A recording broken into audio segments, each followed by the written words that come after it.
Hello guys, for today's video, ibabahagi ko nga po sa inyo yung top 8 most harassing platforms ngayong 2025. Kahit yung mga bagong online loans application na kalalabas lang din, ay meron na rin kaagad mga harassment. Sila nga po dito yung may pinakamaraming negative feedback at reklamo pagdating sa harassment. Sila din po yun guys yung may maraming pagbabanta kapag na-judit ka na, nananakot at ipopost nga daw online kapag hindi ka nga po kaagad nakakomply sa iyong pagkakautang. At share na rin po natin dito kung ano nga ba yung mga dapat gawin para naman at least malesen yung stress nyo or kapag dumarating na nga po sa punto na ito na po yung nai-experience po ninyo. Magkaroon na kaagad kayo ng idea, baka may mga loan din po kayo dito at syempre maging aware na rin po kayo if ever nga na ma-encounter mo yung platform na ito. So unahin na nga po natin dito guys si JC Lending. So sobra mang haras kahit hindi mo pa overdue. So 5 days before pa ng due date mo ay text blast na kaagad at only calls para i-remind ka sa iyong utang.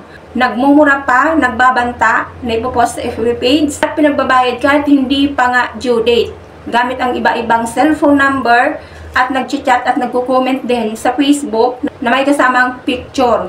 So grabe, ang mga pagbabanta dinadamay din pati anak at nagnanakot pa ng shoot to kill. Nagbabanta na ipopost sa social media at nananakot na may access na daw sila sa photo camera mo at sa mga saved photos.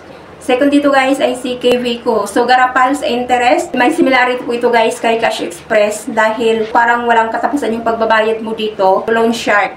So kagaya niya, na-approve po siya ng 3K, sinisingil daw siya ng 10K. At naghulog na daw siya ng 2K, pero hindi pa din nabawas sa loan niya. Meron pa. So na-approve daw siya ng 5K, pinapabayad sa kanya ay 19,000 kaagad at ayaw pumayag na ibalik na lang ang principal. And ito pa, na-approve din siya ng 7K tapos pinapabayaran sa kanya ay 20,866. So grabe, hindi makatarungang pautang.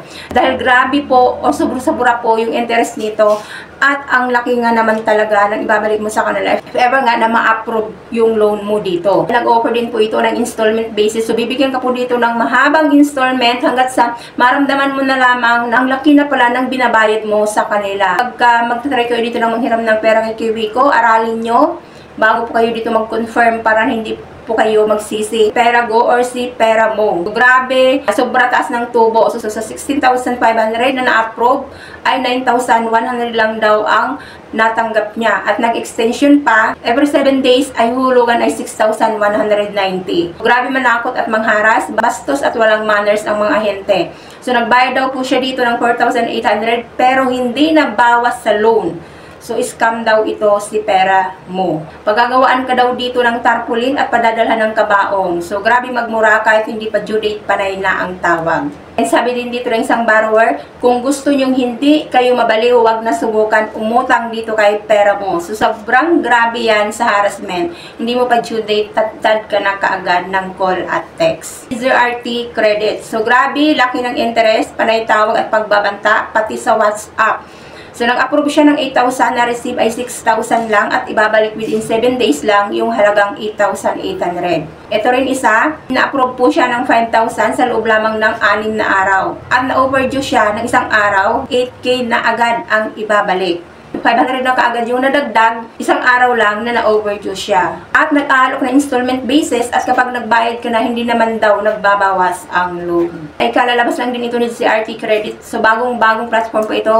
But then, tingnan nyo, so gano'n na po sila kagarapal mangharas sa kanilang mga borrowers. So wala na po silang pagkundangan at wala na rin po silang respeto in terms nga po na maniningil sila or magpa-follow up ng kanila pong mga pautang. XL Cash. So sinasabi dito na 121 days pero 7 days lang at nag-o-offer ng multiple loan.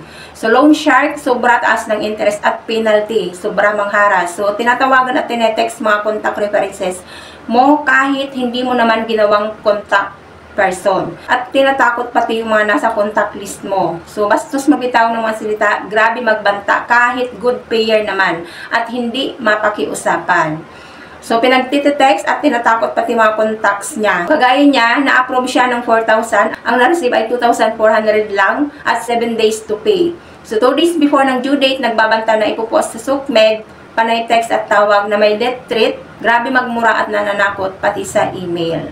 And number 5 dito guys ay si Peso Hair. So grabe manakot, nagbabanta na ipopost ang picture online kasama ang mga dokumento na pinasa. Grabe mangharas, pati mga contacts mo, tinetext na tinatawagan nila at ipopost ka rin daw online at ipapabarangay. Pangalan dito guys ay si Loan Tayo. Sobrang mangharas, so first payment mo lang ay 3 days before sa exact date. Grabe na pagbabanta at pananakot. So wala pa rin sa due date, ayan nananakot na kaagad, panay text na and calls para maningil. So, tatawagin ka pang patay gutom. Yun, so wag na kayong utang sa Loan Tayo. Mga walang hiya ang agent niyan. Halos same lang din sila guys ni JC Lend, the way manghara sa mga borrower nila. Kapag may mga nakikita tayo na mga bagong utangan dyan, wag nyo na munang hiraman kaagad or applyan. So, mag-observe na muna kayo or manood ng mga reviews bago po kayo mag-proceed sa panghiram ng pera. Para naman at least aware na kayo. Sabi din dito, so grabe, ikakalat daw pagmumukha ko sa lahat ng social media.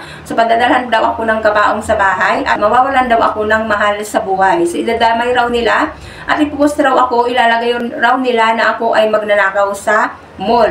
So, hindi ako nakabayad kasi na-scam ako online. 7,200 ang nakuha sa akin. Yun din yung naging panakot sa kanya. Ang 7 dito guys ay si Cash Guard. So, grabe daw ito mangharas at loan sharks. Pagkaya nito, so na-receive niya ay 4,800 pero total niyang babayaran ay 8,000 within just 7 days. At hindi rin daw po ito pumayag na ibabalik yung pera na nasend niya sa'yo. So, grabe mangharas. Loan shark, ang laki ng interest. Within 7 days nga lang ay ibabalik na kaagad yung nahiram na pera. So, di rin mapakiusapan. Text blast na kaagad. Panay tawag kahit hating gabi. Ano nga ba dapat natin gawin? Para naman at least mabawasan yung panggigipit sa atin ng mga OLA agents na ito. Una dito guys, kailangan nyo na nga po muna na mag-deactivate ng inyo pong mga SIM card na ginamit nyo na pinang-register dahil yan pang unang-unang tatawagan nila kapag kahanapin po kayo. So, if ever nga po na wala pa nga po kayo ditong pambayad para naman at least hindi nyo na muna ma-receive yung kanila pong mga text and calls. Iwasan nyo na nga rin po guys na huwag yung sagutin, mapa-text man yan or mapa-calls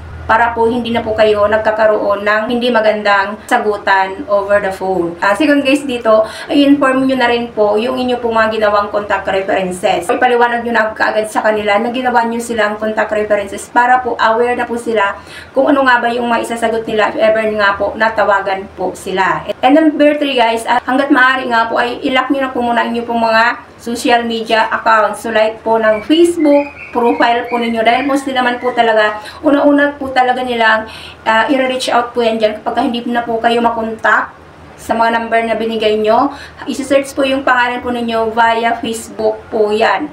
Kaya nga po sila nagkakaroon ng chance na mag-comment sila sa inyong mga post dahil nga po na-access na nga po nila yung inyong po mga Facebook account. So, ang pinakahuli dyan ay yung Didmatology. So, ito naman po yung lagi natin sinasabi dito na kapag wala pa nga po tayong pambayad as much as possible, ay iwasan na po muna natin sila na sagutin. Or lastly po ay yung maaari nga naman po kayo na magreklamo if ever nga po na mapagbantaan kayo, napupuntahan kayo sa inyong mga bahay. Maaari nga po naman tayo dito na magreklamo if ever nga natutuhanin nila na pupunta sa inyo pong barangay, sa inyo pong bahay. So, mas maigi naman po yung ganun para po may chance ka na magpasama sa inyo pong barangay para po pag-usapan ninyo regarding po yung doon sa loan po ninyo. At the same time, mas maging advantage nga po yun para naman at least magkakaroon pa kayo ng chance na ma-close deal nyo pa yung inyo pong account. Dahil maaari nga naman po na ma-settle down na po yan dyan sa barangay if ever na mapag-uusapan nyo naman ito at magkakaroon kayo ng magandang agreement para ma-close nga naman po ang inyo pong account at ma-settle nyo na rin po ang inyo pong mga loan sa platform na ito. Pwede nga naman tayo guys na mag-report or mag-send po kayo ng inyo pong mga reklamo sa mga ahensya ng pamahalaan natin na kung saan ay tumutulong sila para nga po magawaan ng aksyon ay at mareklamo na rin po yung mga mapang-abusong ula na still hanggang ngayon ay nanghaharas pa rin sa mga borrower po nila. So, ayun guys, thank you po. Marami pong salamat po. God bless. Bye-bye.